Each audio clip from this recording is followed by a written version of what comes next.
Hello and welcome everyone. मैं हूं CMA Dhanraj और आप देख रहे हैं हमारा चैनल प्रज्ञान कॉमर्स। हमारी इस वन शॉट सीरीज में मैं लेकर आ चुका हूं एक और important video, one shot video, जिसमें हम बात करेंगे अकाउंटिंग रेशियोज की। जी हाँ, कितने रेशियोज होते हैं, कैसे फार्मूलाज को हम लोग लर्न करेंगे, कैसे जो स्टूडेंट की क्योरी होती है कि सर बहुत बड़ा चैप्टर है, जैसे बहुत सारे जो रिफ्रेशर्स हैं उनमें लगभग लगभग 150 प्लस क्वेश्चंस होते हैं, सर बहुत डिफिकल्ट होता है फार्मूलाज लर्न करने। तो हम इस वन शॉट वीडियो में देखेंगे कि कैसे फार्मूलाज को याद रखा जाता है, कैसे हम फार्मूलाज को इजी तरीके से ट्रिक के साथ हम याद रख सकते हैं, और कौन कौन सी चीज़ें उसमें यूज़ होती हैं, ये सभी हम देखेंगे इस वन शॉट वीडियो में।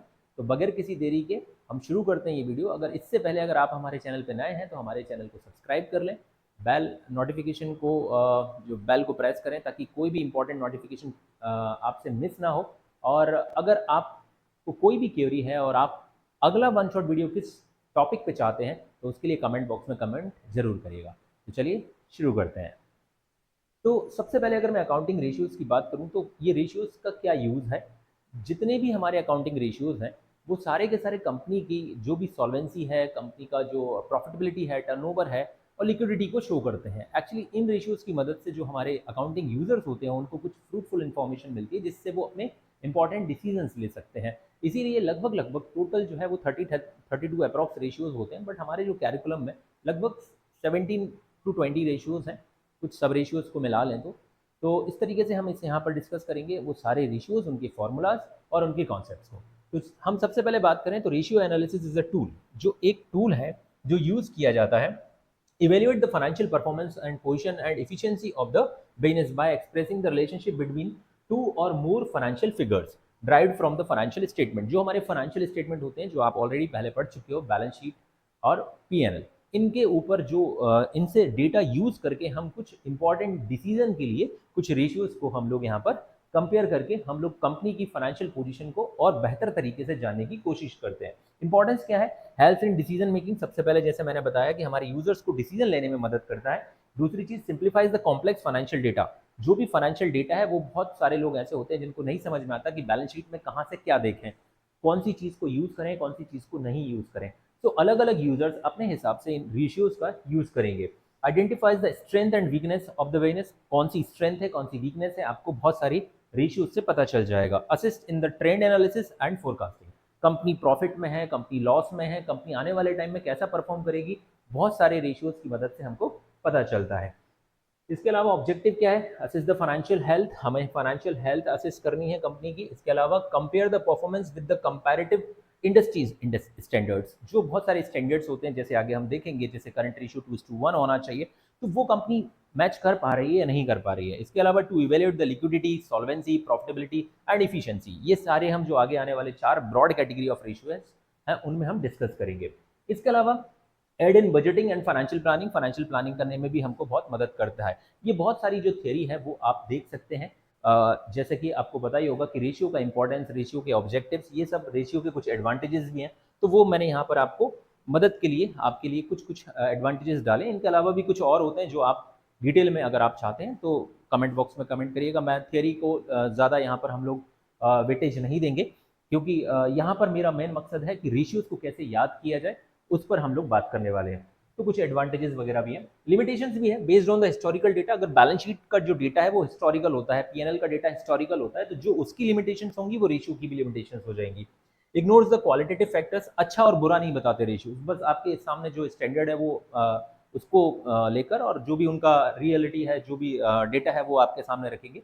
कोई भी कंपनी अच्छा है, एम्प्लॉयज़ के साथ बहुत अच्छा व्यवहार करती है, इन सब चीज़ों को रेशियोज में कवर नहीं किया जाता, बिकॉज यहाँ पर हमें कंपनी के फाइनेंशियल डेटा को यूज करके रिजल्ट दिखाने हैं, ना कि कंपनी का अच्छा और बुरा, कंपनी के बारे में लोग क्या बोलते हैं, इन सब चीज़ों को, क्वालिटेटिव चीज़ों को कंसिडर नहीं करती। Different accounting policies can distort comparison. मतलब कहीं ना कहीं जो हमारी अकाउंटिंग पॉलिसीज हैं उनको तो वो यहाँ पर बिल्कुल भी यूज़ नहीं करता। इसके अलावा क्या है, ratio alone don't provide the complete picture. अगर सिर्फ और सिर्फ आपके सामने रेशियो रख दिए जाए तो किसी कंपनी की कंप्लीट पिक्चर आप नहीं देख पाओगे, कंप्लीट उसके एनालिसिस या कंप्लीट उसके बारे में अपना जजमेंट नहीं दे सकते कि बस रेशियो ही सब कुछ है। इसके अलावा या फिर ये भी कह सकते हो रेशियोज के बेसिस पे, जैसे मैंने यहाँ पर आपके सामने 2:1 लिख दिया। अब क्या है ये, आपको ये नहीं पता चलेगा कि कितना प्रॉफिट है, कितना लॉस है, कितना कैश है, कितना करंट एसेट्स है, कितना करंट लायबिलिटी है। सिर्फ और सिर्फ ये आपको सिर्फ और सिर्फ ये रेशियो बता देगा कि हाँ ये जो स्टैंडर्ड है उससे मैच हो रहा है, दैट मीन्स ये सही है। लेकिन ऐसा नहीं है कि आपको पूरी डिटेल बता दे कि कितना अमाउंट है, तो वो आपको डिटेल में देखना ही पड़ेगा। यूजर्स कौन कौन होते हैं? सबसे पहले तो मैनेजमेंट होता है जो इन रेशियोज के बेसिस पे डिसीजन लेते हैं कि सब कुछ ठीक चल रहा है कि नहीं। इसके अलावा इन्वेस्टर्स, क्रेडिटर्स और एनालिस्ट, ठीक है। सो मैनेजमेंट डिसीजन लेता है कंपनी के बारे में, इन्वेस्टर डिसीजन लेते हैं कंपनी के में पैसा लगाएं या नहीं लगाएं, ठीक है। जैसे पी रेशियो के बारे में आपने बहुत सुना होगा, अगर आप ट्रेडिंग वगैरह करते हैं तो पी रेशियो अच्छा है, खराब है, ठीक है। तो वो सारी चीजें हैं, इन्वेस्टर्स देखते हैं। क्रेडिटर्स क्या देखते हैं? कंपनी की सॉल्वेंसी पोजीशन कैसी है, कंपनी को उधार दे दिया तो कंपनी वापस कर पाएगी नहीं कर पाएगी, या बिजमालिया के लिए करे पैसा लेकर उड़ जाएगा। इसके अलावा एनालिस्ट होते हैं कुछ जो स्टडी करते हैं, रिसर्च करते हैं, तो उनके लिए भी हेल्पफुल होता है रेशियोज।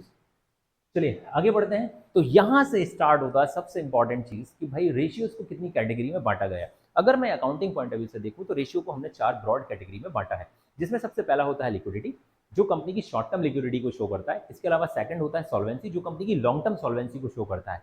तीसरा होता है हमारा एक्टिविटी रेशियो, हमने क्या परफॉर्म किया, कितना सेल किया वगैरह, तो सेल पर बेस्ड होते हैं सारे रेशियो, जिनको हम बोलते हैं एक्टिविटी रेशियो या टर्नओवर रेशियोज। और चौथा जो होता है वो होता है हमारा प्रॉफिटेबिलिटी रेशियो, जो कंपनी के प्रॉफिट से के ऊपर बेस्ड होते हैं सारे के सारे रेशियोज।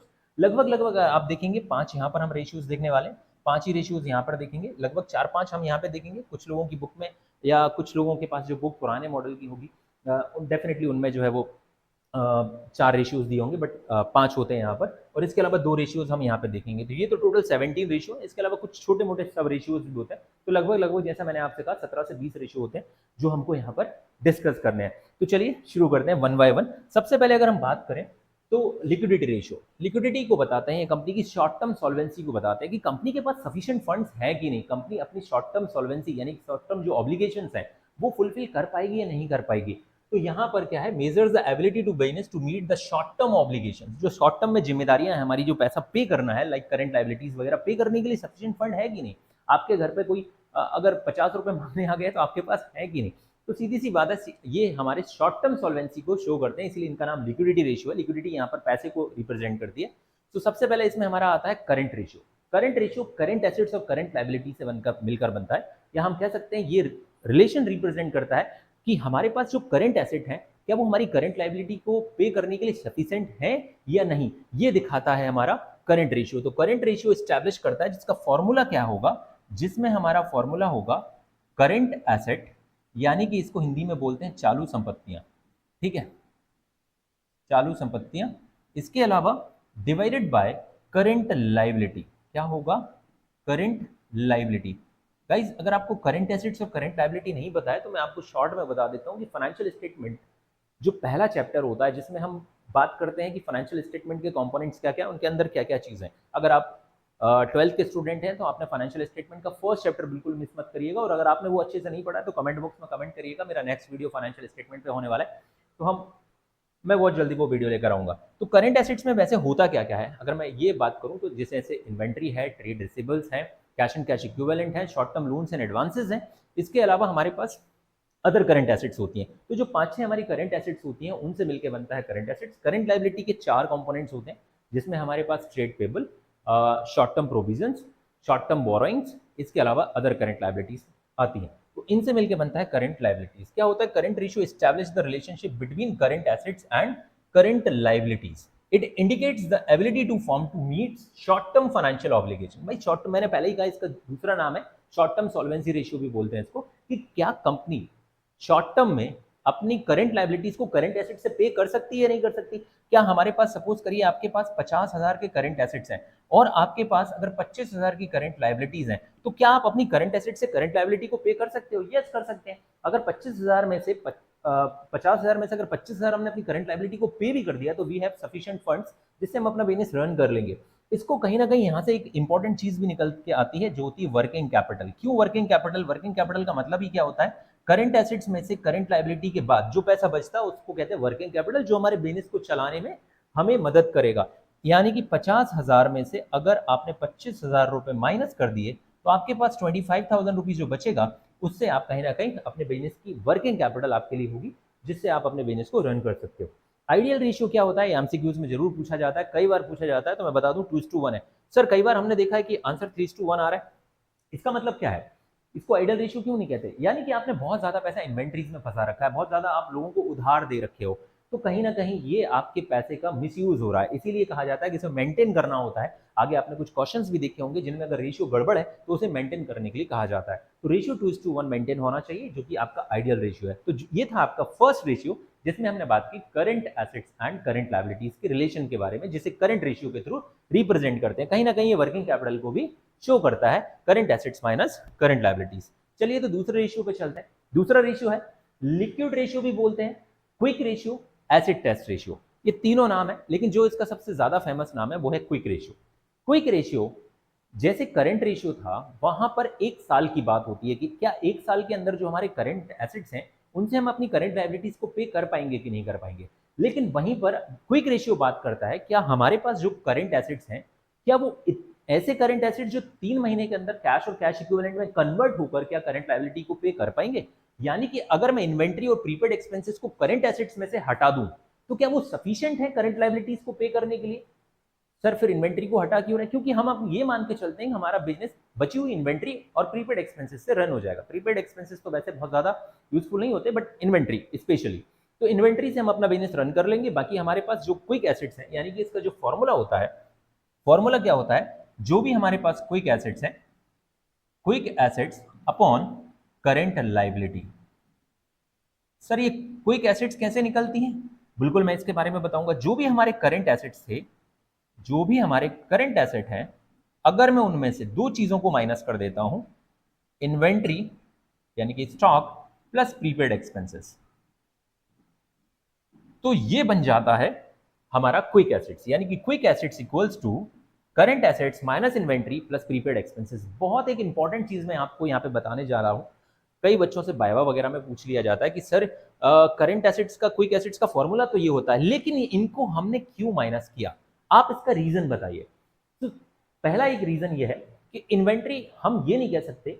यहां पर हमारा जो फॉर्मूला है quick assets upon current liability, जो कि हमारी करंट लायबिलिटी को पे करने के लिए क्विक एसेट्स कितने हैं। क्विक का मतलब है जो जल्दी से कैश में कन्वर्ट हो जाए, विद इन 3 मंथ कैश में कन्वर्ट हो जाए। इसमें एक तो है इन्वेंट्री, जो कैश में कन्वर्ट होने का श्योरिटी नहीं देता कि वो कैश में कन्वर्ट हो ही जाएगा। से एग्जांपल कि आपका कोई सपोज करिए आप मार्च के महीने में आपके पास कुछ विंटर वियर का स्टॉक बचा हुआ है, आप विंटर वियर सेल करते हो, तो विंटर वियर का क्या stock with in 3 month cash में कन्वर्ट हो जाएगा? चांस कम है, क्योंकि मार्च के बाद अब समर का टाइम शुरू हो जाएगा और अब 9 महीने बाद ही सर्दी आएगी, तो तब तक वो स्टॉक पड़ा रहेगा कहीं ना कहीं, तो हम श्योरिटी के साथ उसे कैश में कन्वर्ट नहीं कर सकते। दूसरी चीज, प्रीपेड एक्सपेंसेस नॉर्मली कभी भी कैश में कन्वर्ट नहीं होते, वो सिर्फ एडजस्ट होते हैं। अगर आपने किसी इंप्लॉइज को एडवांस में सैलरी दे दी है तो वो अगले महीने उस सैलरी को आप से वापस उससे नहीं मांगोगे, आप बस एडजस्ट कर सकते हो। तो प्रीपेड एक्सपेंसेस नॉर्मली कैश में कन्वर्ट नहीं होते, वो सिर्फ एडजस्ट होते हैं। दैट्स व्हाई इन दोनों चीजों को यहां से माइनस कर दिया जाता है और इसी को बोलते हैं quick ratio, quick assets upon current liability. मैं कह सकता हूं कि सारी की सारी करंट एसेट्स क्या होती हैं, क्विक एसेट्स होती हैं, सिर्फ दो चीजों को छोड़ दिया जाए, इन्वेंट्री और प्रीपेड एक्सपेंसेस। इसके अलावा इसका आइडियल रेशियो क्या है, तो 1:1 है। यानी कि हमारे बिजनेस को चलाने के लिए मैंने जो थोड़ी देर पहले आपसे कहा था कि हमारे लिए सफिशिएंट होंगी इन्वेंट्री और प्रीपेड एक्सपेंसेस। यानी कि अगर ये 50,000 है और ये भी 50,000 है, तो आपका ये रेशियो बनेगा 1:1 या 1:1, जो कि परफेक्ट आइडियल रेशियो बन रहा है। यानी कि हमारे पास सफिशिएंट क्विक एसेट्स हैं। अगर कोई भी करंट लायबिलिटी को इमीडिएटली पे करना हो या विद इन 3 मंथ पे करना हो, तो हमारे पास ये हमारी शॉर्ट टर्म सॉल्वेंसी का दूसरा रेशियो है, जो ये कहता है कि हमारे पास जो भी करंट लायबिलिटीज हैं उनके लिए सफिशिएंट क्विक एसेट्स हैं हमारे पास पे करने के लिए। ठीक है, 1:1 आइडियल रेशियो है, एमसीक्यूज में पूछा जाता है। यहां पर हमारे दो रेशियोज कवर होते हैं। आगे हम बढ़ते हैं सॉल्वेंसी रेशियो को, जो कि हमारी लॉन्ग टर्म सॉल्वेंसी की बात करते हैं। लॉन्ग टर्म सॉल्वेंसी की बात करते हैं, किसकी बात करते हैं, long term solvency. Long term solvency क्या होती है, सॉल्वेंसी मतलब हमारी डेट पेइंग कैपेसिटी को बोलते हैं लॉन्ग टर्म या सॉल्वेंसी पोजीशन। अगर आप अपने लायबिलिटीज को लॉन्ग टर्म में पे कर सकते हो तो आप हो जाओगे सॉल्वेंट, और इंसॉल्वेंट इसका अपोजिट होता है। अगर आप अपनी लायबिलिटीज अपने डेट को रीपे करने के लिए रेडी नहीं हो तो आप हो इंसॉल्वेंट।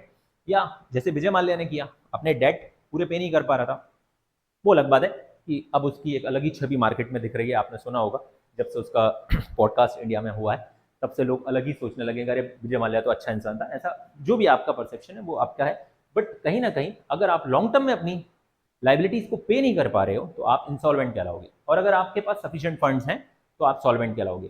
तो यहाँ पर कहीं ना कहीं सॉल्वेंसी रेशियोज है। सबसे पहला हमारा जो रेशियो है वो होगा डेट टू इक्विटी रेशियो। याद करने के लिए बड़े आसान फॉर्मूलेज हैं, जितने भी फॉर्मूलेज हम यहाँ पे देखेंगे वो बहुत आसानी से हम यहाँ पर याद कर सकते हैं। डेट टू इक्विटी रेशियो में आपको पहले तो याद रखना है कि डेट अपॉन इक्विटी इसका फॉर्मूला होता है। अब बुक में क्या दिया रहता है सर, हमने तो ऐसा पढ़ा है कि debt upon shareholder fund होता है sir.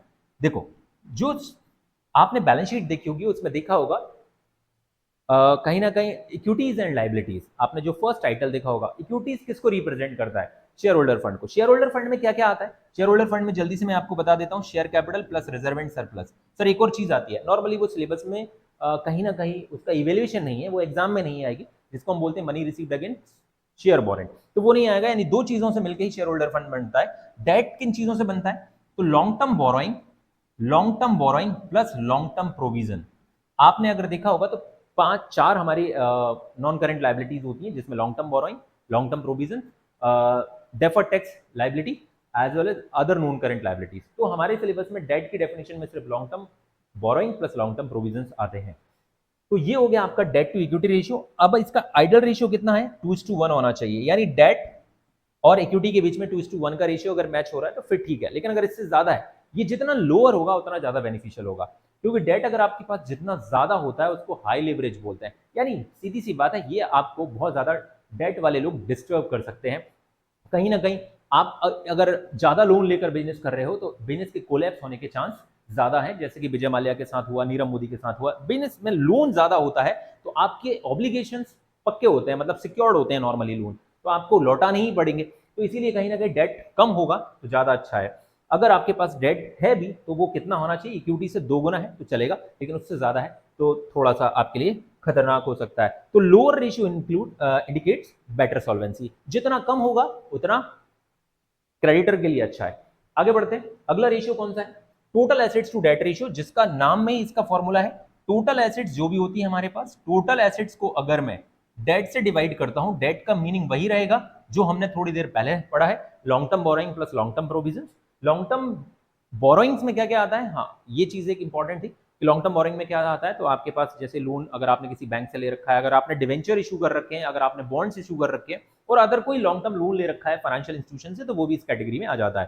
Total assets to debt ratio क्या रिप्रेजेंट करता है, क्या रिलेशंस को दिखाता है? तो assets to debt ratio establish the relationship between assets and the total long term debts. It indicates the extent to which debt is being covered by the asset. आपके पास 50 लाख के एसेट हैं, इस 50 लाख के एसेट में आपके पास डेट कितना है? Suppose करिए आपका डेट 25 लाख का है।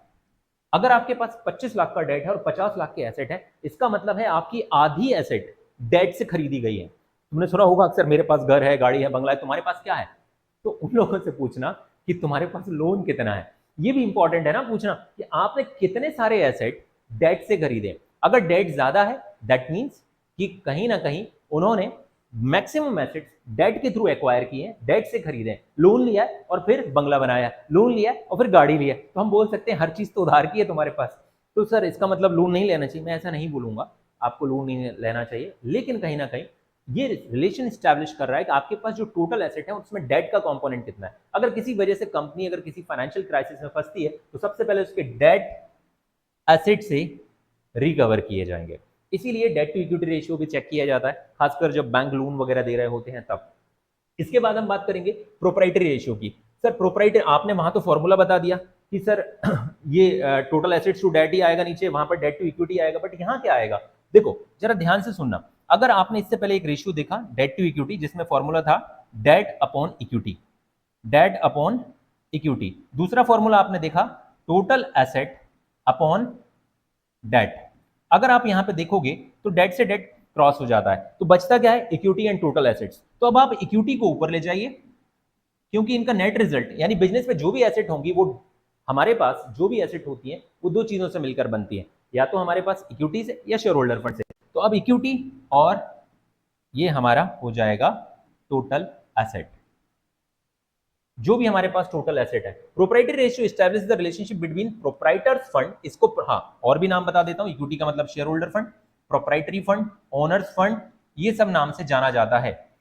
शेयर होल्डर फंड की इतने सारे नाम होते हैं, आपको लगता है कि सिर्फ इक्विटी एक अलग नाम है, ऐसा नहीं है। शेयर होल्डर फंड का ही प्रोप्राइटरी फंड, ओनर्स फंड, या फिर इक्विटी भी बोलते हैं। तो ये shareholder funds and total assets के बीच में रिलेशंस क्रिएट करता है। It indicates the extent to which total assets have been funded by the owners fund. Debt, total assets to debt ratio में क्या समझ में आ रहा था कि टोटल एसेट्स में डेट कितना है। अब यहां पर ये समझ में आ रहा है कि टोटल एसेट में इक्विटी का कितना कंट्रीब्यूशन है। तो सीधी सी बात है, ओवरऑल ये आपका फॉर्मूला बन जाएगा। अब आगे बढ़ते हैं। टोटल एसेट्स क्या होती है सर? टोटल एसेट्स नॉर्मली क्या होती हैं? Non current assets plus current assets, ये हमारे क्या होते हैं? टोटल एसेट्स की कैटेगरी में यहाँ पे। आगे बढ़ते हैं। आगे हमारा है इंटरेस्ट कवरेज रेशियो। बड़ा मजेदार रेशियो है इंटरेस्ट कवरेज रेशियो, खासकर क्रेडिटर इसको अक्सर यूज करते हैं for valuation of sufficient fund company के पास है कि नहीं। कंपनी की डेट पेइंग कैपेसिटी तो अलग चीज है, कंपनी क्या इंटरेस्ट भी पे कर पाएगी कि नहीं कर पाएगी। तो कंपनी के पास जो प्रॉफिट्स होते हैं, कंपनी के पास जो अर्निंग्स हैं, क्या वो सफिशिएंट है इंटरेस्ट पे करने के लिए? अब ये चेक करने के लिए आप चेक करोगे इंटरेस्ट कवरेज रेशियो। यहां पर एक फॉर्मूला पहले हम यहां पे डिस्कस कर लेते हैं।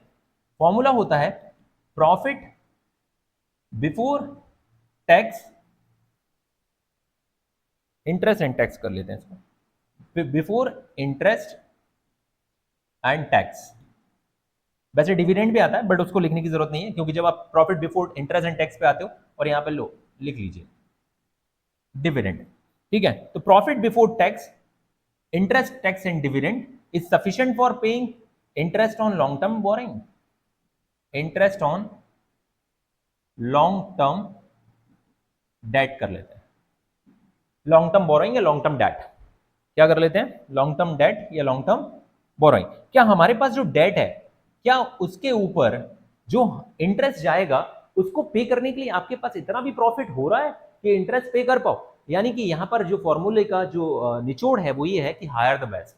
अगर ये ज्यादा है, सपोज करो ये 10 लाख रुपए का हमारे पास profit before interest and tax है और लॉन्ग टर्म बोरोइंग पर इंटरेस्ट सिर्फ और सिर्फ 1 लाख रुपए का है, यानी कि जो रेशियो आएगा वो 10 टाइम्स आएगा, 10 टाइम्स आएगा। इसका मतलब क्या है? हमारे पास सफिशिएंट फंड है कि हम अपने डेट को रीपे कर सकते हैं। किसके थ्रू? हमारे पास सफिशिएंट प्रॉफिट है जिससे हम interest on long term debt easily पे कर सकते हैं। अब इसको ऐसे भी याद रख सकते हैं, सपोज करिए यहां पर एक छोटू है, ठीक है। एक कौन है? ये छोटू है और बारिश हो रही है, ठीक है। और ये वो छाता लेकर खड़ा हुआ है, ठीक है।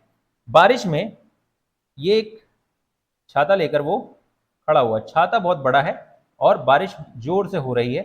मेरी ड्राइंग पे आपको हंसी आए तो हंस लीजिएगा बट ऐसी है ड्राइंग, ठीक है। अब साथ में ही क्या ये बारिश में भीगेगा? नहीं भीगेगा, क्योंकि छाता भी बढ़िया है और छोटू है। लेकिन वहीं पर ये छाता है ना, ये छाता है, बारिश हो रही है और इसके नीचे एक मोटू खड़ा है, छोटू के बाद मोटू। बताइए ये छोटू भीग जाएगा या बचेगा? हम सीधा सा है, हम बोलेंगे सर छाते से बड़ा तो मोटू है, तो डेफिनेटली भीग ही जाएगा। यानी कि ये इसको क्या नहीं कर रहा है, छाता इसको कवर नहीं कर रहा है। और यहाँ पर आप देखेंगे इसको छाता क्या कर रहा है, परफेक्टली कवर कर रहा है, ये बच जाएगा। यानी कि इंटरेस्ट कवरेज रेशियो, नाम ही क्या है? Interest coverage ratio. क्या हमारा profit is sufficient for covering the interest on long term debt? अगर ये ज्यादा होगा तभी तो इसको कवर कर पाएगा। जैसे अगर मैं यहां पर इसको ऐसे कर लेता हूं कि ये आपका जो है ना 1,10,00,000 रुपए, और हमारे पास जो प्रॉफिट हो रहा है वो कितने का हो रहा है? एग्जाम्पल के तौर पे यहां पर हम रख लेते हैं, हमारे पास जो प्रॉफिट हो रहा है वो हो रहा है हमारे पास 1 CR, ठीक है। हमारे पास प्रॉफिट कितना हो रहा है? 1 CR का प्रॉफिट हो रहा है। इन दैट केस कुछ ज्यादा जीरो हो गए आई थिंक, हाँ बिल्कुल डेफिनेटली ज्यादा जीरो हो गए। एक बार फिर से देखते हैं हमने क्या किया, ठीक है। और इसको भी कर देते हैं, ठीक है। नहीं नहीं पहले सही था आई थिंक, सही था, नहीं नहीं अब सही हुआ है, हाँ। तो हमारे पास 1 करोड़ का प्रॉफिट है और हमारे पास 1,10,00,000 का प्रॉफिट है और हमारे पास interest on long term borrowing 1 crore का है। तो ये तो कवर हो जाएगा। लेकिन अगर मैं इसको उल्टा कर देता हूं थोड़ी देर के लिए, अब मैं इसको उल्टा कैसे कर रहा हूं,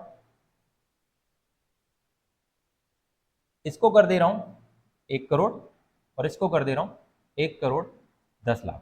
क्या हम डेट पे कर पाएंगे? क्या हम डेट पर इंटरेस्ट पे कर पाएंगे? नहीं कर पाएंगे, क्योंकि प्रॉफिट ही हमारा 1 करोड़ का हुआ है और हमारा जो interest on long term debt है वो 1,10,00,000 का है। तो कहीं ना कहीं यहाँ पर हमारे पास जो हमारी debt paying, interest paying capacity जो है वो हर्ट होगी और कहीं ना कहीं यहाँ पर इंसॉल्वेंसी के चांसेस, डिफॉल्ट करने के चांस बढ़ जाएंगे। इसीलिए जितना ज्यादा होगा उतना ठीक माना जाता है। नेक्स्ट हम बात करते हैं डेट अगला जो हमारा सॉल्वेंसी रेशियो है वो है debt to capital employed ratio. So debt to capital employed ratio का फॉर्मूला होता है, जैसा उसका नाम है वैसा इसका फॉर्मूला होगा, debt upon capital employed. Sir ये कैपिटल एम्प्लॉयड क्या होती है? भैया कैपिटल एम्प्लॉयड को निकालने के ढेर सारे फॉर्मूलाज हैं। कैपिटल एम्प्लॉयड का मतलब जो आपने बेसिक मतलब सुना होगा कि sir share holder fund plus non current liability, ऐसा नहीं है। आपके लिए थोड़ी देर के लिए मैं आपको यहाँ पर एक छोटी सी बैलेंस शीट बनाता हूँ और फिर आपको, और बैलेंस शीट में आपको थोड़ा सा ना पुराने फॉर्मेट में बनवाता हूँ, यानी जो पार्टनरशिप में आप बनाते हो उस बैलेंस शीट से आपको काफी हद तक मदद मिलेगी। एक सेकेंड, ये आपकी एक छोटी सी बैलेंस शीट हम यहाँ पे ले लेते हैं, ठीक है। ये आपने एक बैलेंस शीट बना ली, थोड़ी देर के लिए आप इसको सर ये वाली बैलेंस शीट तो बनती नहीं है बट आपको समझने में काफी आसान होगा, दैट्स वाई मैं ये बैलेंस शीट बना रहा हूँ। थोड़ी देर के लिए यहाँ पर लिखिए आप share holder fund, non current liabilities, non current liability के अलावा करेंट लायबिलिटी, इधर होते हैं हमारे पास नॉन करेंट एसेट्स और यहाँ पर हमारे पास होते हैं करेंट एसेट्स, इधर होता है हमारे पास टोटल। ये हमने टोटल कर लिया, यहाँ पर कोई भी वैल्यू रख लेते हैं, सपोज यहाँ पे 10 लाख और ये है 5 लाख, टोटल कितना हो जाएगा 15 लाख। ये हो गया अपना सपोज करिए 8 लाख, ये हो गया 4 लाख और ये हो गया 3 लाख। अब इसको टोटल करते हैं तो कितना हो जाएगा 15 लाख। अब यहां से आप देखिएगा कितने सारे फॉर्मूलाज निकल कर आते हैं, यानी कैपिटल एम्प्लॉयड में कितने तरीके से कैलकुलेट कर सकता हूं। कैपिटल एम्प्लॉयड का फॉर्मूला पहला, कैपिटल एम्प्लॉयड का पहला फॉर्मूला जो आपने सुना होगा वो सुना होगा कि share holder fund plus non current liability, पहला फॉर्मूला, ठीक है। यानी बिजनेस को स्टार्ट करने में कौन सा पैसा लगता है, एक तो share holder fund plus non current liability. अब यहां पर हम आंसर को भी वेरीफाई करते चलेंगे, 8 lakh plus 4 lakh is equal to कितना होगा 12 लाख। अब दूसरा फॉर्मूला क्या होता है, ये हमारा सपोज फॉर्मूला ए है, अब हम फॉर्मूला बी की बात करते हैं।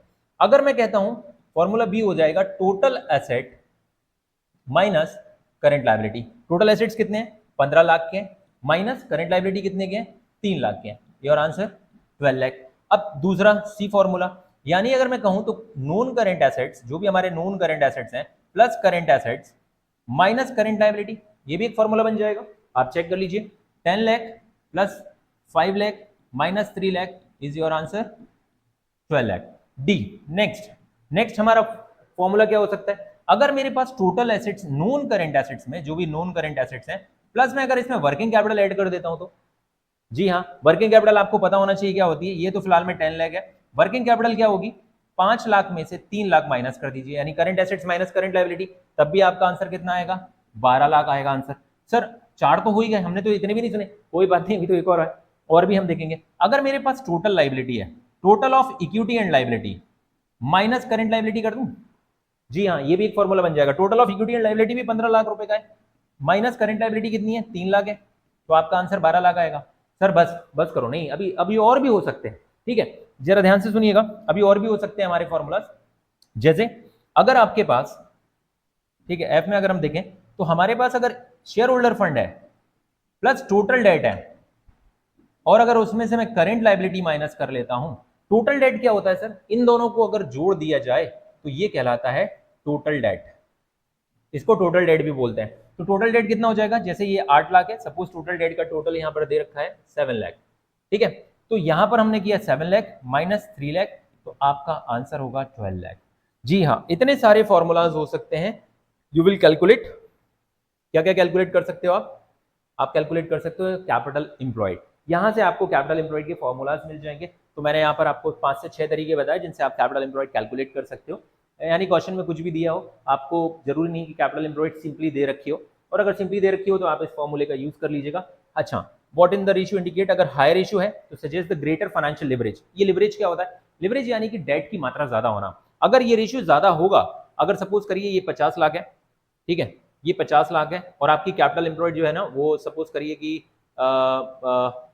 कुछ भी अपन एग्जांपल के तौर पर रख सकते हैं, यहाँ पर 25 और 75 कर देते हैं, ठीक है, एक सेकंड, 75 लाख।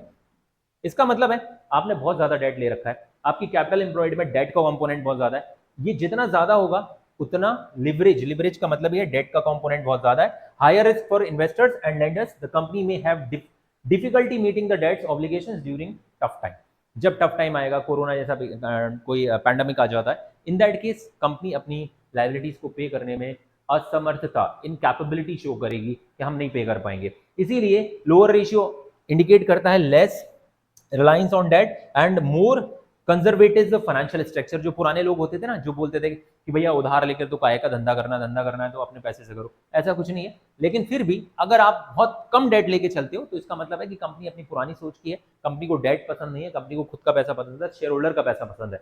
तो ये सब इंडिकेट करता है। चलिए, यहाँ पर सॉल्वेंसी रेशियो आपका खत्म होता है। अगला जो हमारा रेशियो है वो है एक्टिविटी रेशियो, टर्नओवर रेशियो भी जिसको बोलते हैं। एक्टिविटी रेशियो में जो खास बात है, सबसे इंपॉर्टेंट बात है, वो ये है कि ये सारे के सारे ratio cost of goods sold and net sales यानी कि रेवेन्यू फ्रॉम ऑपरेशन पर चलते हैं। यहाँ पर आपको टर्नओवर रेशियोज को टाइम्स में दिखाना है। जितने भी आपके मैक्सिमम सॉल्वेंसी रेशियो उनको प्रॉपर फ्रैक्शन में दिखाना होता है, वहीं पर टर्नओवर रेशियोज को टाइम्स में दिखाना होता है। ठीक है, उसका एक रीजन भी मैं बता देता हूं कि इनका जो न्यूमरेटर होता है और डिनोमिनेटर, इसमें numerator is more than denominator, तो रेशियोज टाइम्स में अच्छे लगते हैं। यानी कि न्यूमरेटर में जो नॉर्मली जो चीज आने वाली है वो डिनोमिनेटर से बहुत ज्यादा बड़ी होगी या उससे कंपैरेटिवली 100% से ज्यादा ही होगी, इसीलिए इनको रेशियोज को परसेंट में नहीं दिखाया जाता, ज्यादातर को टाइम्स में ही दिखाया जाता है। टर्नओवर रेशियोज को कैसे याद रखना है कि आपको ऑल टर्नओवर रेशियोज कैसे शो होंगे, टाइम्स में शो होंगे। तो turnover ratios, these ratios calculated to measure how efficiency of company using its resources. Company अपने एसेट्स को, अपने रिसोर्सेज को कैसे यूज करती है। अगर कंपनी ज्यादा सेल करती है तो हम कह सकते हैं ना कि कंपनी ने कम पैसा लगाया, कम एसेट्स एक्वायर की, लेकिन ज्यादा सेल करती है, यानी रिसोर्सेज को बेहतर तरीके से यूटिलाइज करती है। इसीलिए इसको एक्टिविटी रेशियो भी बोलते हैं, क्योंकि आपने क्या किया, इतने सारे एसेट, 1 करोड़ के एसेट लगा के 1.5 करोड़ की सेल कर रहे हो आप, तो बहुत ज्यादा एफिशिएंटली आप अपने रिसोर्सेज को यूटिलाइज नहीं कर रहे हो। लेकिन अगर वहीं आप 1 करोड़ का आपने इन्वेस्टमेंट किया और आप 10, 15, 20 करोड़ की सेल करते हो, तो डेफिनेटली आप अपने रिसोर्सेज को बेहतर तरीके से यूटिलाइज कर रहे हो, ये रिप्रेजेंट करता है। तो मेनली यहाँ पर जो सारे रेशियोज कैलकुलेट किए जाएंगे वो कॉस्ट ऑफ गुड्स सोल्ड या cost of revenue from operation और नेट सेल्स के ऊपर कैलकुलेट किए जाएंगे। तो चलिए, अगर हम बगैर टाइम गवाए हम स्टार्ट करते हैं। सबसे पहला हमारा जो ये टोटल हम यहाँ पर कौन कौन से रेशियोज डिस्कस करने वाले हैं, inventory turnover ratio, trade receivable ratio, trade payable ratio, working capital ratio और फिक्स एसेट टर्नओवर रेशियो। कुछ लोगों की बुक में फिक्स एसेट टर्नओवर रेशियो नहीं होगा, तो मैं आपको बता दूं, एनसीईआरटी कैरिकुलम के अकॉर्डिंग भी और एमपी बोर्ड, सीबीएसई, आईसीएसई सभी में fix asset turnover ratio add on हो चुका है। अगर आपकी बुक में नहीं है तो ध्यान से देख लीजिएगा। चलिए आगे बढ़ते हैं। सर 5 रेशियो तो हमने इससे पहले 7 रेशियो कवर कर लिए, अब हम बात करेंगे इन्वेंट्री टर्नओवर रेशियो के। इसका जो फॉर्मूला होता है, ध्यान से सुनिएगा, आपको मैं यहाँ पर कुछ ऐसी चीजें बताने वाला हूँ जो बुक में नहीं दी रहती हैं। जी हाँ, कॉस्ट ऑफ गुड्स सोल्ड, या इसको हम बोलते हैं cost of revenue from operation, RFO. Short में मैं आरएफओ लिख रहा हूँ, ये मेरा वन शॉट वीडियो है, डिटेल में ना लिखने के लिए क्षमा चाहूंगा, लेकिन आप ध्यान से सुन लीजिएगा। Revenue from operation, MP board के स्टूडेंट के लिए सबसे ज्यादा जो वर्ड यूज होता है वो होता है cost of goods sold. CBSE के स्टूडेंट्स जो होते हैं वो रेवेन्यू फ्रॉम ऑपरेशन और कॉस्ट ऑफ गुड्स सोल्ड दोनों यूज कर सकते हैं, ये दोनों यूज होते हैं। तो यहाँ पर कॉस्ट ऑफ गुड्स सोल्ड और cost of RFO upon average inventory, average inventory. जी हाँ, एवरेज इन्वेंट्री। सर ये एवरेज इन्वेंट्री कैसे निकलती है, तो एवरेज इन्वेंट्री का फॉर्मूला होता है average inventory is equals to opening inventory plus closing inventory divided by 2। जब भी एवरेज का फॉर्मूला ये होता है, number of variables divided by total of variables divided by number of variables, तो दो चीजें हैं तो 2 से डिवाइड होगा। लेकिन कभी कभी यहाँ पर कुछ क्वेश्चंस में आपने यहाँ पर क्लोजिंग स्टॉक या क्लोजिंग इन्वेंट्रीज को यूज किया होगा, क्लोजिंग स्टॉक या क्लोजिंग इन्वेंट्री। बोला जाता है सर जब ओपनिंग इन्वेंट्री ना दी रही हो तो क्लोजिंग इन्वेंट्री से काम चला लो। क्या ये काम का है? बिल्कुल काम का है, क्योंकि जब बिजनेस पहली बार स्टार्ट होता है तो हमारे पास there is no opening inventory, हमारे पास कुछ ओपनिंग इन्वेंट्री होता ही नहीं है, तो उस साल हमारे पास जो भी क्लोजिंग इन्वेंट्री होगी हम उसी से डिवाइड कर देंगे। लेकिन याद रखना क्लोजिंग इन्वेंट्री को डिवाइडेड बाय 2 मत करना, क्योंकि एवरेज का फॉर्मूला बिगड़ जाएगा, number of total of variable divided by number of variables. तो यहाँ पर क्लोजिंग इन्वेंट्री से काम चला लेते हैं तब जब हमारा बिजनेस नया नया स्टार्ट हुआ, इसी साल स्टार्ट हुआ। ये है हमारा इन्वेंट्री टर्नओवर रेशियो का formula, cost of goods sold and cost of RFO से निकलता है। ठीक है, दूसरी चीज सर यहाँ पर कॉस्ट क्यों लेते हैं, क्योंकि बाकी रेशियोज में आपने नेट सेल्स लिया होगा। कॉस्ट लेने का रीजन ये भी है कि इन्वेंट्री हमारी वैल्यू होती है कॉस्ट और NRV which ever is lower पर, तो इसको अगर हम इस रिजल्ट इस रेशियो से अगर फ्रूटफुल रिजल्ट निकालना चाहते हैं तो ऊपर भी कॉस्ट का कंपोनेंट होना चाहिए। अगर ऊपर हम नेट सेल्स रखते हैं तो इन्वेंट्री वैल्यू होती है कॉस्ट पर, ऊपर आ जाएगा नेट सेल्स, तो हमारा टर्नओवर रेशियो नॉर्मली ज्यादा आएगा, तो इसीलिए वो कहीं ना कहीं बायस होगा। तो इसीलिए न्यूट्रल डिसीजन लेने के लिए कॉस्ट ऑफ गुड्स सोल्ड रखा जाता है। अगला है ट्रेड रिसीवेबल टर्नओवर रेशियो, जिसको डेटर टर्नओवर रेशियो भी कहा जाता है, MP board student debtor turnover ratio के नाम से जानते हैं। ट्रेड रिसीवेबल टर्नओवर रेशियो का फॉर्मूला होता है ट्रेड रिसीवेबल्स जनरेट होते हैं नेट क्रेडिट सेल्स की वजह से। अगर आपके पास क्वेश्चन में टोटल सेल दे रखी है और कैश सेल अलग से दे रखी है, तो टोटल सेल्स में से कैश सेल हटा दो, तो नेट क्रेडिट सेल्स आ जाती है। Net credit sales upon average TR. Trade receivables कैसे बनते हैं अगर आपको नहीं पता है तो मैं बता देता हूँ। ट्रेड रिसीवेबल्स यानी कि डेटर प्लस बिल्स रिसीवेबल को जोड़ने से हमको ट्रेड रिसीवेबल्स मिलते हैं। और एवरेज ट्रेड रिसीवेबल्स कैसे आएंगे? Opening plus closing trade receivable divided by 2। ठीक है, डिवाइडेड बाय 2। अगर आपके पास ओनली डेटर दे रखी है तो आप एवरेज डेटर्स भी यहाँ पर ले सकते हो, इसीलिए एवरेज टीआर की जगह पर हम एवरेज डेटर्स भी ले सकते हैं। सर अगर ओनली ट्रेड बिल्स रिसीवेबल दिए हैं तो बिल्कुल आप एवरेज बीआर भी ले सकते हो। और अगर ये दोनों भी नहीं दिए, बिजनेस फर्स्ट टाइम स्टार्ट किया है, तो यहाँ पर आप क्लोजिंग टीआर यानी ट्रेड रिसीवेबल और क्लोजिंग डेटर्स यूज कर सकते हो। ठीक है, कब? जब बिजनेस फर्स्ट टाइम स्टार्ट हुआ है। इसके अलावा जो मैंने बात की थी आपसे कि यहाँ पर हम एक रेशियो हम यहाँ पर एक्स्ट्रा हम लोग देखने वाले हैं, तो वो रेशियो कौन सा होगा? वो रेशियो होगा, ये इसका सब रेशियो होता है average collection period. Average collection period का दो तरीके से कैलकुलेट किया जा सकता है, एक तो मंथ में कैलकुलेट किया जा सकता है और डेज में कैलकुलेट किया जा सकता है। मंथ में कैलकुलेट करने का फॉर्मूला होता है 12, यानी 12 महीने होते हैं साल में, 12 divided by trade receivable turnover ratio. अगर आप मंथ में चाहते हैं तो, और अगर आप डेज में चाहते हैं तो क्वेश्चन में वैसे तो डेज दिए रहते हैं, अगर नहीं दिए रहे तो आपको 365 लेना है। ठीक है, बाय डिफॉल्ट जो क्वेश्चन में दिए रहते हैं वो 360 डेज लिया रहता है। ठीक है, ताकि क्वेश्चन जो है ना बहुत ज्यादा फ्रैक्शन में या पॉइंट में आंसर ना आए, इसलिए 360 आता है। 360 डिवाइडेड बाय अगेन वही ट्रेड रिसीवेबल टर्नओवर रेशियो, ये आपका फॉर्मूला बनेगा अगर आप एवरेज कलेक्शन पीरियड कैलकुलेट करना चाहते हैं। और ये जितना ज़्यादा होगा उतना कंपनी के लिए अच्छा नहीं है। सपोज करिए कि आपका आंसर जो है, इसका जो आंसर आ रहा है वो आ रहा है 10 टाइम्स। 10 टाइम्स अगर आपका आंसर आ रहा है तो यहाँ पर 12/10 करेंगे तो 1.2 मंथ आएगा। और अगर यहाँ पर आप 360 डेज डिवाइडेड बाय 10 करते हैं तो आपका यहाँ पर डेज 36 डेज आएगा। ठीक है, तो जितना कम आएगा उतना अच्छा। वहीं पर अगर सपोज करिए कि आपका ट्रेड रिसीवेबल टर्नओवर रेशियो अगर 5 होता या 6 होता तो आपका जो रेशियो जो आंसर आएगा, यहाँ पर सपोज ये 6 होता तो आपका आंसर आता 2 टाइम्स। कितना आता? 2 टाइम्स। तो ये, या 2 मंथ, तो वो कहीं ना कहीं ये शो करता है कि आप ज़्यादा दिन के लिए उधार बेचते हो और आपका जो पैसा है वो फंस सकता है कहीं ना कहीं। तो ये जितना कम आएगा उतना ज़्यादा अच्छा होता है। अगला रेशियो होता है trade payable turnover ratio. Trade payable turnover ratio just opposite होता है कहीं ना कहीं ट्रेड रिसीवेबल टर्नओवर रेशियो से, क्योंकि ट्रेड पेबल जो होते हैं वो जनरेट होते हैं खरीदने से। जब आप उधार खरीदते हो तो नेट क्रेडिट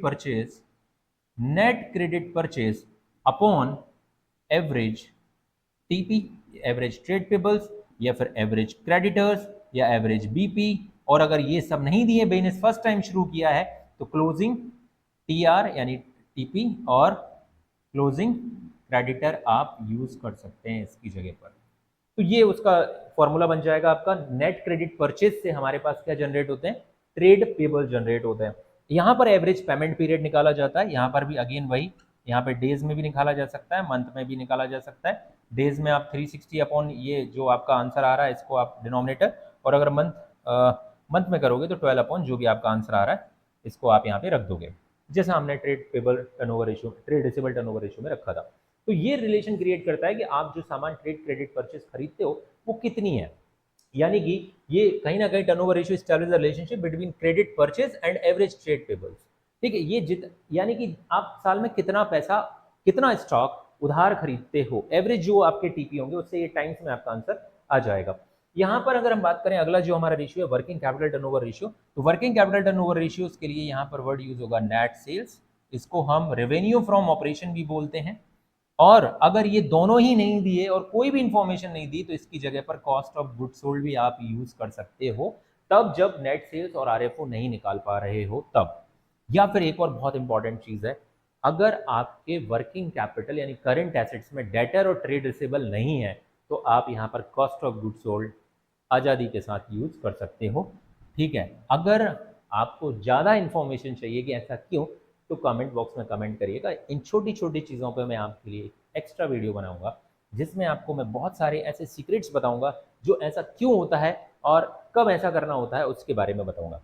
तो चलिए, यहाँ पर डिवाइडेड बाय वर्किंग कैपिटल, हम इसको किससे डिवाइड करेंगे? वर्किंग कैपिटल से। अभी मैं थोड़ी देर पहले आपको बता चुका हूँ कि वर्किंग कैपिटल कैलकुलेट करने का फॉर्मूला होता है current assets minus current liability.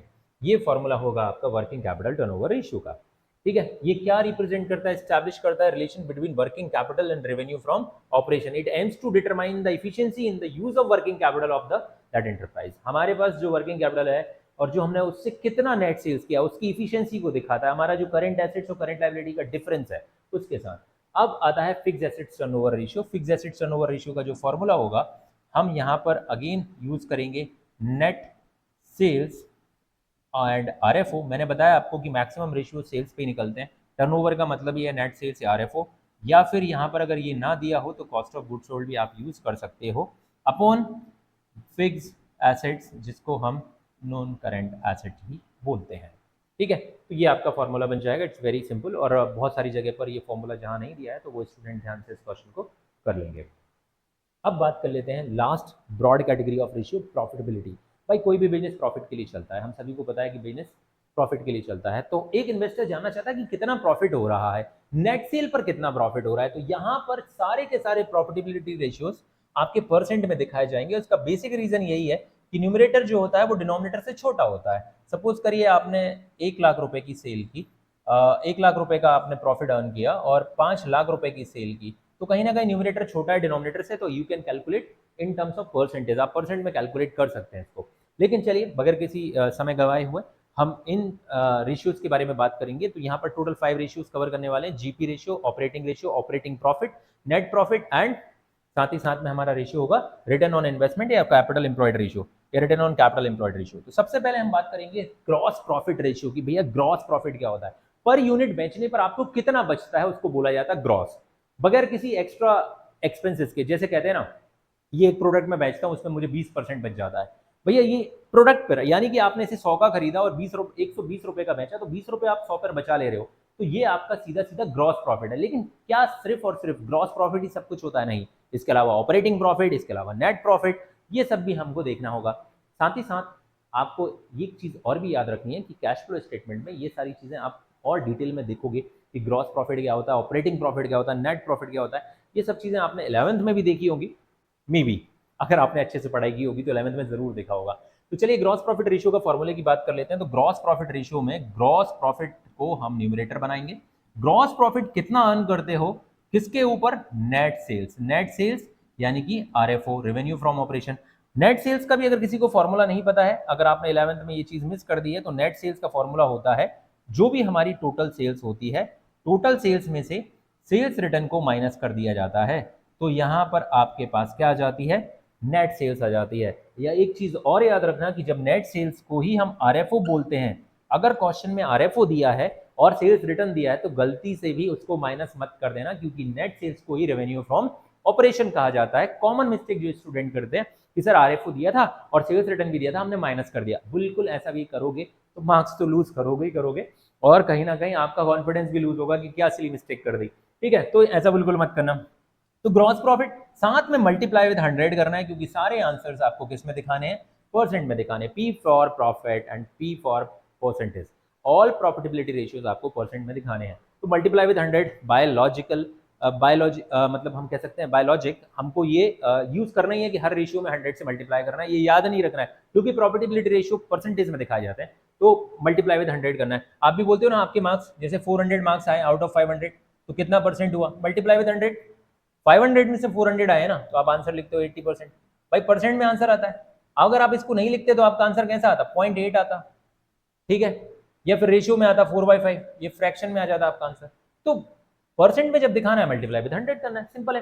तो ये आपका ग्रॉस प्रॉफिट क्या दिखा रहा है? Establish the relationship between the gross profit and revenue from operation. It is aims to determine the profit margin available on revenue from operation and this ratio is expressed in percentage. ये तो आपको मैंने बता ही दिया है कि भैया profit margin कितना है। आपने अगर 20 रुपए कमाया है 100 रुपए की सेल करके, तो आपको कितना मार्जिन है? तो हम बोलेंगे 20% मार्जिन है।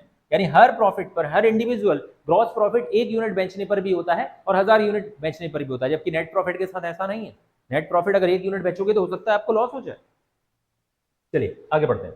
ऑपरेटिंग रेशियो में जो इंपॉर्टेंट चीज है, इसका नाम ऑपरेटिंग रेशियो जरूर है, लेकिन आपको साथ ही साथ आपको एक चीज और भी याद रखनी है, इसको ऑपरेटिंग कॉस्ट रेशियो भी कहते हैं। ऑपरेटिंग कॉस्ट थोड़ा सा डिफरेंशिएट कर लीजिएगा। ऑपरेटिंग कॉस्ट रेशियो बोलने के पीछे रीजन क्या है? ऑपरेटिंग कॉस्ट जो हमारी कॉस्ट होती है, एक तो कॉस्ट ऑफ गुड सोल्ड होती है, कॉस्ट ऑफ गुड सोल्ड, या हम इसको क्या कहते हैं? Cost of RFO. क्या बोलते हैं इसको? Cost of RFO, cost of revenue from operation. Plus इसमें मैं ऑपरेटिंग एक्सपेंसेस ऐड कर देता हूं, like selling and distribution. Selling and distribution के खर्चे अगर मैं ऐड कर दूं इसमें, तो प्लस एडमिन एक्सपेंसेस ऐड कर देता हूं मैं इसमें, एडमिन एक्सपेंसेस डिवाइडेड बाय, नीचे डिनोमिनेटर मैक्सिमम रेशियो आपका नेट सेल्स यानी कि रेवेन्यू फ्रॉम ऑपरेशन ही रहने वाला है, रेवेन्यू फ्रॉम ऑपरेशन। ठीक है, इज इट क्लियर? आप आरएफओ को अलग मत समझ लीजिएगा, cost of good sold plus selling and distribution expenses plus administration expenses अगर आपके पास दिए हैं, सेलिंग एंड डिस्ट्रीब्यूशन की जगह मार्केटिंग एक्सपेंसेस भी हो सकते हैं, तो वो भी आप यहाँ पे नोट करोगे। और कई बार इन दोनों को ही बोलते हैं ऑपरेटिंग एक्सपेंसेस, ऐसा भी दिया रह सकता है आपको, cost of goods sold plus operating expenses divided by net sales, इससे आपका ऑपरेटिंग रेशियो आ जाएगा। एक और चीज मैं जो थोड़ी देर बाद बताऊंगा आपको, अगला रेशियो बताने के बाद। अगला रेशियो है operating profit ratio. Operating profit ratio में आपका फॉर्मूला हो जाएगा operating profit into 100 divided by RFO. मैं अब आपको शॉर्ट में आरएफओ यानी कि नेट सेल्स बताऊंगा। ठीक है, यहां पर हमने मल्टीप्लाई विद 100 नहीं किया था, ये आप कर लीजिएगा। ठीक है, अब इसका दूसरा फॉर्मूला भी होता है, इसका दूसरा फॉर्मूला होता है 100 माइनस ऑपरेटिंग रेशियो। खुद सोचिए, अगर ऑपरेटिंग रेशियो, एग्जाम्पल के तौर पर ऑपरेटिंग रेशियो मेरा यहां पर, जैसे मैं सपोज करता हूं मेरी 8 लाख रुपीस की ऑपरेटिंग कॉस्ट है दोनों को मिलाकर, और 10 लाख रुपीस का मेरा क्या है? सेल्स है। मल्टीप्लाई विद 100 तो हमारा आंसर आएगा 80%। अगर आपका ऑपरेटिंग कॉस्ट 80% है तो खुद बताइए 100 में से 100% माइनस 80% इज इक्वल्स टू 20% आएगा कि नहीं आएगा? जी हाँ आएगा। तो ये भी इसका दूसरा फॉर्मूला होता है। ऑपरेटिंग प्रॉफिट क्या होता है? ऑपरेटिंग प्रॉफिट को कैसे बोल सकते हैं? ऑपरेटिंग प्रॉफिट यानी कि जो भी हमारी नेट सेल्स है माइनस ऑपरेटिंग कॉस्ट, यानी इसको मैं ऑपरेटिंग प्रॉफिट को कैसे कैलकुलेट कर सकता हूं? मेरा जो भी आरएफओ है, revenue from operation minus operating profit, sorry operating cost, operating cost. अगर मैं आरएफओ में से ऑपरेटिंग कॉस्ट को माइनस कर देता हूं तो मेरा ऑपरेटिंग प्रॉफिट आएगा। और अगर आरएफओ 100% है और अगर 80% का ऑपरेटिंग कॉस्ट है तो ये 20% ही आएगा कि नहीं आएगा? बिल्कुल आएगा, बिल्कुल आएगा। तो आप यहां पर ऑपरेटिंग प्रॉफिट ये वाला भी यूज कर सकते हैं। दूसरा आपको ये वाला फॉर्मूला भी याद रखना है, एमसीक्यूज में अक्सर पूछा जाता है ये वाला फॉर्मूला, या इस तरीके से। अब इसका भी मैं दूसरा फॉर्मूला अगर ऐसे बना सकता हूं ना कि भैया 100% माइनस ऑपरेटिंग प्रॉफिट रेशियो, क्या बना सकता हूं मैं? Operating profit ratio. इस तरीके से भी मैं आपका फॉर्मूला निकाल दूंगा कि अगर वो मेरा, जैसे अभी थोड़ी देर पहले हमारा 100 माइनस 20% करोगे तो कितना आएगा? अभी ऑपरेटिंग प्रॉफिट रेशियो 20% आया तो 80% ही आएगा कि नहीं? ये बुक में नहीं दिया रहता है, बट आप इस तरीके से इसको कैलकुलेट कर सकते हो। बिल्कुल। तो ये हो गया आपका operating ratio, operating profit ratio. अगला हमारा रेशियो होगा नेट प्रॉफिट रेशियो। तो भाई नेट प्रॉफिट रेशियो का फॉर्मूला होता है, अगर आपके पास नेट प्रॉफिट नहीं है तो नेट प्रॉफिट निकालना पड़ेगा, net profit into 100 divided by RFO. Sir ये नेट प्रॉफिट कैसे निकलेगा? नेट प्रॉफिट अगर हमारे पास नहीं दिया है तो जो भी आपके पास आरएफओ है, आरएफओ यानी नेट सेल्स, इसमें से मैं अगर cost of good sold plus operating expenses जो थोड़ी देर पहले मैंने बताए हैं, अगर मैं उनको माइनस कर लेता हूं, प्लस कर लेता हूं, और साथ ही साथ इसमें नॉन ऑपरेटिंग एक्सपेंसेस को भी मैं क्या कर लेता हूं? माइनस प्लस कर लेता हूं, और इन सबको, ठीक है, प्लस कर देता हूं, इन सबको तीनों को जोड़कर मैं इसमें से माइनस कर लूंगा, और इसमें बाद में क्या प्लस कर दूंगा? मेरी कोई अगर नॉन ऑपरेटिंग इनकम हुई तो उसको भी क्या कर लेता हूं? प्लस कर देता हूं। यानी नॉन ऑपरेटिंग इनकम को मैं इसमें प्लस कर दूंगा, इसमें आरएफओ में, और cost of goods sold plus operating expenses plus non operating expenses को माइनस कर दूं तो मैं कहीं ना कहीं कहां पहुंच जाऊंगा? नेट प्रॉफिट पे पहुंच जाऊंगा। तो net profit into 100 upon RFO equals to the formula of net profit ratio. ये क्या रिलेशन क्रिएट करेगा? नेट प्रॉफिट कितना है सेल्स के कंपेयर में। भाई सीधी सी बात है, हर इंसान इसी के लिए काम कर रहा है, यानी कि जितनी भी कंपनीज है वो नेट प्रॉफिट के लिए काम कर रही है, तो ये जितना ज्यादा होगा उतना अच्छा होगा। लेकिन अगर जीपी कम होगा तो हो सकता है ये उनका प्रॉफिट रेशियो ज्यादा ना आए। Last ratio, return on investment और रिटर्न ऑन कैपिटल एम्प्लॉयड। ये फॉर्मूला क्या कहता है कि कितना लगाकर तुम, जितना तुम्हारी अर्निंग है वो कितना लगाकर हुई, यानी आपने जो इन्वेस्टमेंट किया, यानी जो कैपिटल एम्प्लॉयड है, इसका फॉर्मूला ही है कैपिटल एम्प्लॉयड जो आपने लगाई उससे कितना कमाया, यानी capital employed is the combination of normally share holder fund plus non current liability. तो सीधी सी बात है, आपको यहां पे लेना पड़ेगा profit before interest tax and dividend. भैया हमने कमाया तो इतना था, ठीक है, हमने profit before interest tax and dividend इतना कमाया था, कितना, इतना लगाकर, सपोज करिए आपने 10 लाख रुपए की अर्निंग की 50 लाख रुपए लगाकर इंटू 100 कर लेते हैं तो लगभग लगभग कितना आ रहा है, 20%। आपकी ये अर्निंग है, वो अलग बात है सर अभी तो इसमें से इंटरेस्ट माइनस नहीं हुआ। तो इंटरेस्ट इसलिए माइनस नहीं हुआ क्योंकि कैपिटल एम्प्लॉयड में डेट भी तो जुड़ा हुआ है, कैपिटल एम्प्लॉयड में डेट जुड़ा है इसलिए ऊपर से इंटरेस्ट माइनस नहीं किया। भैया अब इसमें से कैपिटल एम्प्लॉयड में से तुम डेट हटा दो, मैं ऊपर से इंटरेस्ट हटा देता हूं, ठीक है, मैं उसमें से टैक्स हटा देता हूं। टैक्स तो सरकार तब लेगी ना जब प्रॉफिट होगा, तो टैक्स भी हटाओ, टैक्स भी हटा देता हूं, वो बचेगा, वो मेरा फिर मेरे लिए बचेगा। लेकिन इसीलिए हमने यहां पर देखो, एक ये चला गया ओनर्स के बीच में, शेयर होल्डर्स को, शेयर होल्डर फंड यानी शेयर होल्डर बोलता हूं मैं सिर्फ शेयर होल्डर को, ये चला गया गवर्नमेंट को, और ये चला गया किसको, डेट वालों को। अब सीधी सी बात है, मैंने जितना लगाया था उससे कितना कमाया, इतना कमाया था। अगर मैं इसमें से डेट वालों को दे देता हूं, गवर्नमेंट को दे देता हूं, तो बचेगा क्या, शेयर होल्डर के लिए बचेगा। तो इसीलिए आपसे कहा जाता है कि रिटर्न ऑन इन्वेस्टमेंट, इन्वेस्टमेंट क्या होता है, कैपिटल एम्प्लॉयड होती है, और यह रिटर्न ऑन कैपिटल एम्प्लॉयड। तो these are the formulas of ratio analysis या अकाउंटिंग रेशियोज, जो कंप्लीट मैंने आपको यहाँ पर लगभग लगभग 17 + 2 सब रेशियोज 19 रेशियोज यहाँ पर डिस्कस किए। इसी के साथ ये टॉपिक के लगभग सारे कॉन्सेप्ट्स एंड सारे रेशियोज कवर किए मैंने इस वन शॉट वीडियो में, जो कि बहुत कम टाइम में आप देख पाओगे। क्विक रिवीजन में ये आपको काम आएगा, और मैक्सिमम कॉन्सेप्ट भी मैंने कवर किए जहाँ पे कैपिटल एम्प्लॉयड के मैंने आपको हर तरीके से कैलकुलेट करना सिखाया है। अगर आपको ये वीडियो पसंद आया हो तो हमारे चैनल पर अगर आप पहली बार हैं तो लाइक शेयर सब्सक्राइब जरूर करें, अपने दोस्तों के साथ ये वीडियो शेयर करें जो लोग रेशियो एनालिसिस में कहते हैं कि रेशियोज को याद करना डिफिकल्ट है। रेशियोज को याद करना डेफिनेटली डिफिकल्ट होगा अगर आपके फाइनेंशियल स्टेटमेंट एनालिसिस के थियरी कॉन्सेप्ट वीक हैं, आपको बैलेंस शीट के कंपोनेंट्स नहीं पता है, आपको पीएनएल के कंपोनेंट्स नहीं पता है, तो मैं उस कंपोनेंट के लिए एक अनदर वीडियो में लेकर आऊँगा, बट वो आपकी डिमांड पे ही होगा। कि अगर आपको लगता है कि आपको फाइनेंशियल स्टेटमेंट बेहतर तरीके से नहीं समझ में आया, स्कूल में रटा दिया गया है, समझाया नहीं गया है, या फिर आपने कहीं ना कहीं रेशियो एनालिसिस में बहुत सारी चीज़ों को मिस किया है कि ये कैसे और कहाँ आती हैं, कहाँ दिखती हैं, तो आपको फाइनेंशियल स्टेटमेंट का वीडियो रिक्वायर्ड होगा, जो कि मैं आपकी ऑन डिमांड पे बनाऊंगा। अगर आपको हमारा वीडियो पसंद आए तो कमेंट बॉक्स में कमेंट जरूर करिएगा, और उस चैप्टर का नाम जरूर लिखिएगा जिस पर आप अब मेरा नेक्स्ट वन शॉट वीडियो चाहते हैं। तो मिलते हैं अगली वीडियो में, तब तक घर पे रहिए, पढ़ते रहिए, बाय बाय।